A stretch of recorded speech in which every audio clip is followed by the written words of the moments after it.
Termasuk juga tidak boleh menjual belikan kayu kepada orang yang diyakini orang tersebut nanti menjadikan kayu itu sebagai bahan untuk membuat salib. Nabiullah Isa alaihissalam, maka ini termasuk dosa besar ya, karena termasuk tolong menolong di dalam al-ismi wal udwan. Membuat patung walaupun tidak untuk diri sendirinya, walaupun untuk dagang, walaupun untuk bisnis, itu jelas secara hukum syariat dilarang. Kalau itu memang digunakan untuk beribadah yang sifatnya memang berseberangan dengan keyakinan Islam, itu tidak boleh.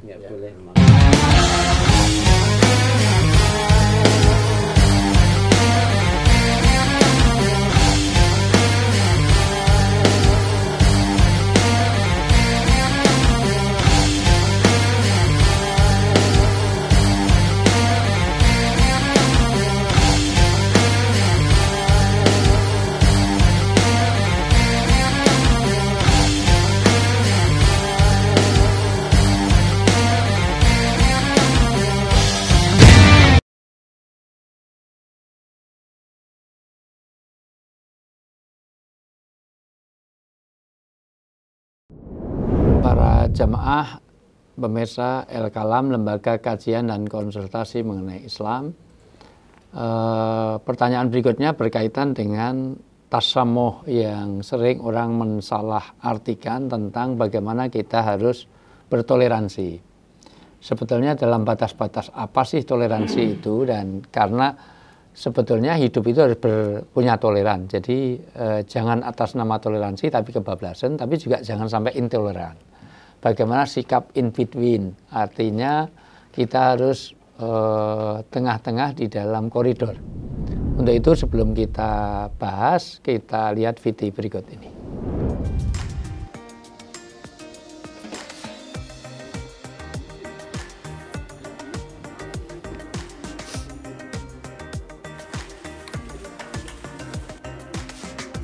Muhammad David Rian Hidayat bersama karyawannya masih sibuk menyelesaikan beberapa patung pesanan di bengkel relief miliknya di Desa Kecapi, Kecamatan Tahunan, Jepara, Jawa Tengah. Berbagai ukuran dan bentuk patung Yesus masih dalam proses pemahatan serta finishing. David, tahun ini jumlah pesanan patung Yesus meningkat 80% dibanding awal COVID-19 pada 2020. Pesanan sangat di awal pandemi kemarin sempat menurun. NU cabang Kristen. Natal 2021 ini sangat meningkat sampai 80%. Saat ini David sudah mengirimkan sedikitnya 20 patung Yesus ke beberapa wilayah di Indonesia seperti Palembang, Sulawesi, Kalimantan, dan Manado. Patung yang dibuat berukuran 50 cm sampai 2 meter. Lamanya proses pembuatan patung ini bergantung pada bentuk dan ukuran.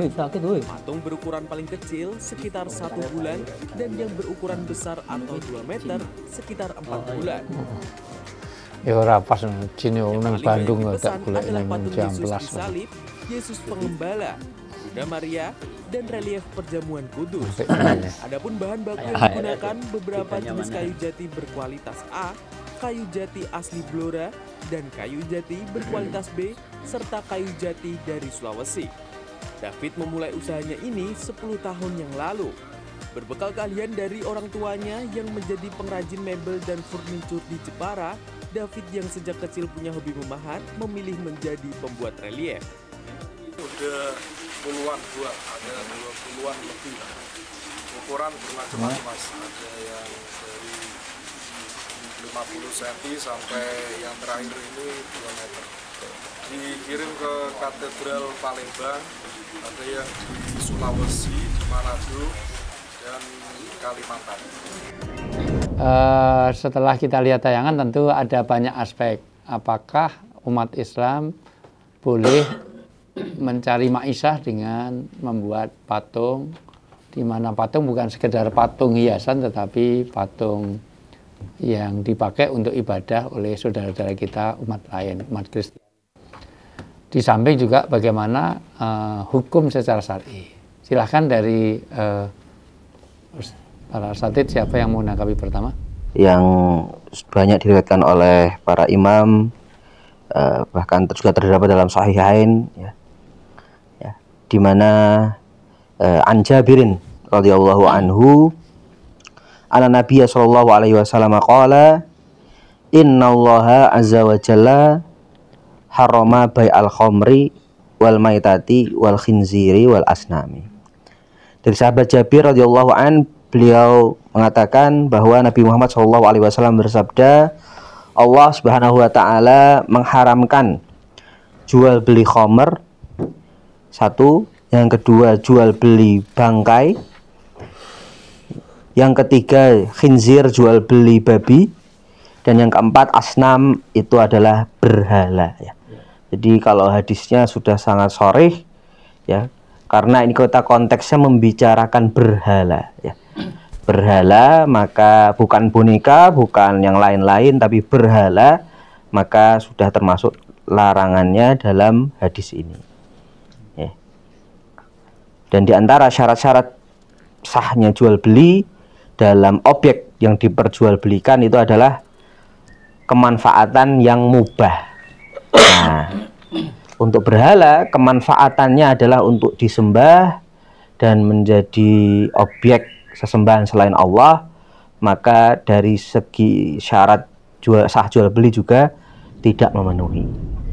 Saya ingin menambahkan dari yang telah disampaikan Ustadz Imad, ya, disebutkan dalam kitab Mausu'ah Fiqhiyah Kuwaitiyah, la yasihu li muslimin bay'u usuli bi syar'an walal ijaratu ala amalihi. Tidak sah bagi muslim untuk menjual belikan salib secara syariat, dan tidak juga bekerja membuat salib. Bahkan di sini wala yajuzu bai'ul khosyabati liman ya'lamu annahu yattakhidhuha sholiban. Termasuk juga tidak boleh menjual belikan kayu kepada orang yang diyakini orang tersebut nanti menjadikan kayu itu sebagai bahan untuk membuat salib. Wallahu ta'ala. Menambahkan dari yang disampaikan oleh Ustadz Heri maupun Ustadz Imad, ya memang ini berasal dari hadis muttafaq alaih di dalam Majmu' Fatawa. Di sana disebutkan alasan pengharaman jual beli salib, patung atau berhala-berhala agama lain. Beliau menyebutkan idza a'ana rajulu ala maksiatillahi kana asiman li'anahu a'ana alal ismi wal udwan. Jadi menjual patung Yesus maupun salib itu termasuk ke dalam partisipasi seseorang untuk melakukan maksiat kepada Allah Subhanahu wa taala, yaitu mempertuhankan Nabiullah Isa alaihissalam. Maka ini termasuk dosa besar, ya, karena termasuk tolong menolong di dalam al-ismi wal udwan. Kemudian yang kedua, wasolibu la yajuzu amaluhu bi ujratin wala ghairi ujratin wala bai'uhu. Jadi yang namanya salib atau berhala agama lain, patung Yesus, itu tidak boleh membuatnya tidak boleh. Nah, baik untuk dijual atau mengambil upah maupun secara sukarela, dan juga tidak boleh diperjualbelikan.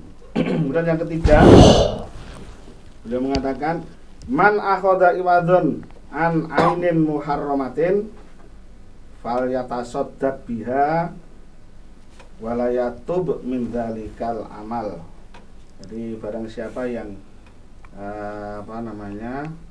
pernah melakukan mengambil upah dari membuat patung salib ataupun patung Yesus atau semacamnya, ya, pada perbuatan-perbuatan yang haram, pada benda-benda yang haram dijual belikan, maka hendaknya dia mengambil hasil jual belinya tersebut, ya, untuk disedekahkan atau untuk disetorkan ke Baitul Mal dan hendaknya bertaubat dan berhenti dari perbuatan tersebut. Demikian secara jelas. Masih ada yang nambahin? Kalau tidak ada, saya akan nambahi bagaimana kalau bekerja untuk tukang bangunan. Tukang bangunan untuk membuat tempat ibadah agama lain.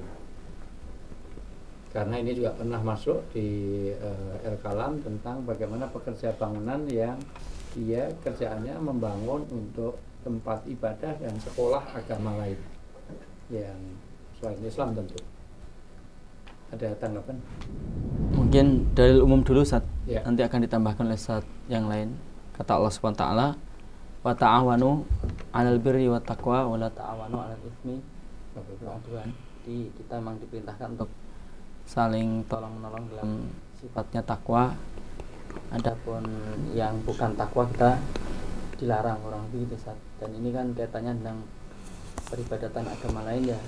Nah ini secara zahir kok kayaknya jangan, mending yang lain aja. Allah ta'ala alam. Ya, memperkuat Pak tadi apa yang disampaikan oleh Syekhul Islam. Ya. Pada poin yang pertama tadi kan beliau mengatakan idza aana, ya, apabila membantu ar-rajulu sapa seorang rajul maksudnya muslim ala maksiatillahi untuk bermaksiat kepada Allah, ya, baik itu membuat patung, membuat rumah ibadah yang digunakan untuk menyekutukan Allah, itu kan sama. Ya. Artinya untuk bermaksiat kepada Allah itu asiman, dosa. Ya. Karena tadi ayat yang dibaca oleh Ustaz Hakim, ya'nahu a'ana alal ismi wal udwan, termasuk dalam poin pertama tadi. Oke, untuk pembuangan jelas ya tadi untuk menanggapi tentu orang Islam sudah tidak selayaknya untuk membuat berhala, membuat patung walaupun tidak untuk diri sendirinya, walaupun untuk dagang, walaupun untuk bisnis, itu jelas secara hukum syariah dilarang. Sebaik mungkin paling tidak kalaulah itu ada yang mengatakan subhat, maka ya dak ma yaribuka ila ma la yaribuk. Akhirnya bagaimana kita meninggalkan sesuatu yang paling tidak kalau itu dianggap subhat saja sebaiknya ditinggalkan. Cari ardullah wasi, saya pikir bumi Allah itu luas. Saatnya kita untuk mencari rezeki di luar yang kira-kira aman, selamat dunia sampai akhirat, supaya nanti di situ mengundang keberkahan, di situ mengundang kemanfaatan dan kemaslahatan untuk kita semuanya dunia sampai akhirat. Masih ada yang tambahkan Ustaz Muji? Tentang pekerjaan tadi ya, kepada non ya, orang non muslim, dalam Al-Burhan jilid 2, al-amalu indal kufari wal iqamatu bainahum. Al-amalu indal kufari nau'ani. Jadi bekerja kepada orang non muslim itu ada dua kategori. Yang satu, takjirul muslimi nafsahu li khidmatil kufari fayahrumu lima fihi min tasallutil kafiri alal muslimi wa ihanatihi. Yaitu mempekerjakan dirinya berkhidmah kepada orang kafir, hukumnya haram karena di situ ada penguasaan orang kafir terhadap orang muslim. Kemudian yang kedua, takjirul muslimi nafsahu, ya, nafsahu lil kafiri lil qiyami bi amali ghairil khidmati. Kalau pekerjaan, jenis pekerjaan itu tidak khidmah, tidak ada unsur kerendahan orang muslim, kakhiyatoti thawbi, seperti menjahit baju, wabina iljidari, membuat bangunan, ya, wa nahwi dzalika min kulli amalin fi dhimmati fa innahu yajuzu lintifa'il ihanati. Kalau yang seperti itu boleh hukumnya karena tidak ada unsur kehinaan atau kerendahan orang muslim. Asas profesional berarti. Ya. Wallahu a'lam bishawab. Ya. Masih ada lagi, mudah-mudahan cukup jelas ya. Sebenarnya bukan itu. Kalau di Burhan bukan itu. Di Burhan itu justru larangan berdagang atau berjualan sesuatu yang fima yusta'anu bihi fi ibadatihim, sesuatu yang mendukung ibadah orang kafir atau mendukung ibadah orang di luar Islam. Ya, jadi mendirikan bangunannya, termasuk bangunan. Kalau itu memang digunakan untuk beribadah yang sifatnya memang berseberangan dengan keyakinan Islam, itu tidak boleh. Gitu. Buat rumah biasa mungkin maksudnya itu yang tadi disampaikan Ustaz Muji tadi loh. Tapi kalau bikinkan rumah tinggal mereka nggak ada masalah. Baik. Rumah tinggal. Kita yang bikin. Iya. Biar intinya masuk kita. Iya. Nggak apa-apa. Karena pada prinsipnya ada riwayat juga sahabat yang bekerja kepada orang Yahudi juga. Artinya membantu orang Yahudi dalam untuk mencarikan air dan sebagainya. Saya pikir itu tidak ada masalah, tapi tidak membantu di dalam hal kegiatan ibadah. Baik, mudah-mudahan sudah terjawab. Kalau sudah, saya pikir itu dulu. Nanti bertemu di pertanyaan berikutnya.